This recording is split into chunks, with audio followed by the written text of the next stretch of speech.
অন্তর্বর্তী সরকার একটি নির্দিষ্ট দলকে ক্ষমতায় আনার জন্য কাজ করছে বলে অভিযোগ করেছে ৫ দফা দাবিতে আন্দোলনরত ৮টি ইসলামী দল। রাজধানীর মগবাজারে জামায়াত ইসলামীর কেন্দ্রীয় কার্যালয়ে জামায়াত সহ ৮ ইসলামী দলের সম্মিলিত সংবাদ সম্মেলনে এই অভিযোগ করেন জামায়াতের নায়েবে আমির ডক্টর সৈয়দ আব্দুল্লাহ মোহাম্মদ তাহের। তিনি বলেন, সরকার এখন আর নিরপেক্ষতা বজায় রাখতে পারছে না। গণভোট এবং নির্বাচন একই দিনে হলে সংস্কারের হ্যাঁ না বিষয়টি গুরুত্বহীন হয়ে পড়বে বলে মন্তব্য করেন তিনি।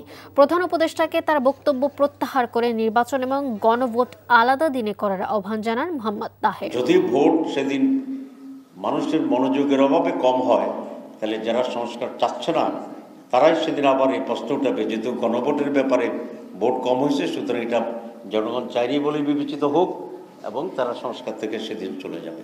এটা একটা ফাঁদ আমরা মনে করি, এবং আনফর্চুনেটলি এই সরকার বুঝি হোক না বুঝি হোক, ইচ্ছাকৃতভাবে হোক অথবা ষড়যন্ত্রের শিকার হয়ে হোক, তারা একটি দলের সেই ফাঁদে পা দিয়েছে।